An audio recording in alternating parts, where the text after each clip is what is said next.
my friends. So, just wanted to go over some stash ads real quick. Just picked these up. This one is totally cool. It's going to be a super easy restoration. Whoever did the work on it did a really nice job. I mean, I'm really impressed with their nice clean lines on the seats, and everything's nice and tidy underneath the body and the base. The engine is well done. I mean, yeah, just all around really nice kit.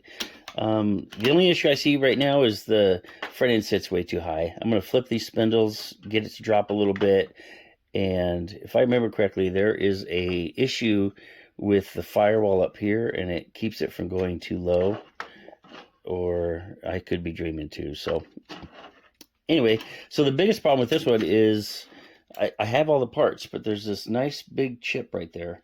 So I'm not sure how to deal with that yet, because I don't think I'm going to be able to find this paint. I might just display it like that.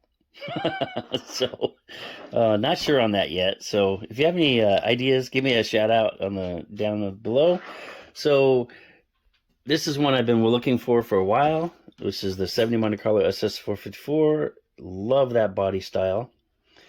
Really nice AMT kit.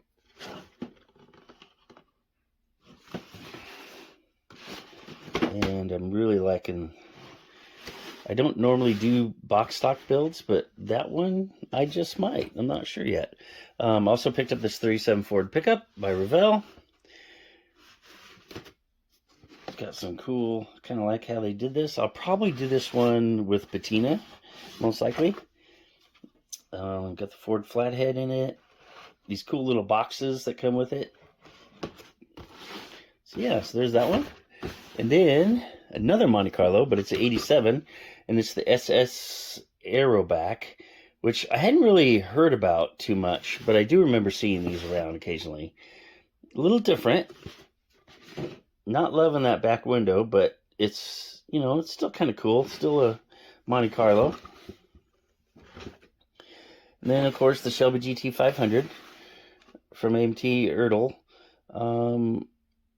This one is actually pretty nice. It has some different options you can do. So it's got the custom drag, and I'm really liking that drag version.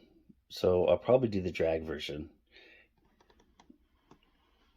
There's that.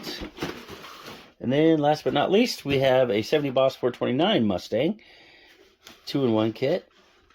Again, by Revell. This one looks like it's just stock or the custom version. Not really crazy about those wheels, so I'll do something else. But I'm digging the motor and how they have the dual tunnel rams, and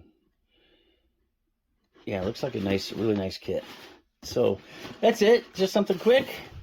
Hope you guys are all having fun building models, and I will talk to you soon. This is Model Restorations, and I'm Jerry, and signing out.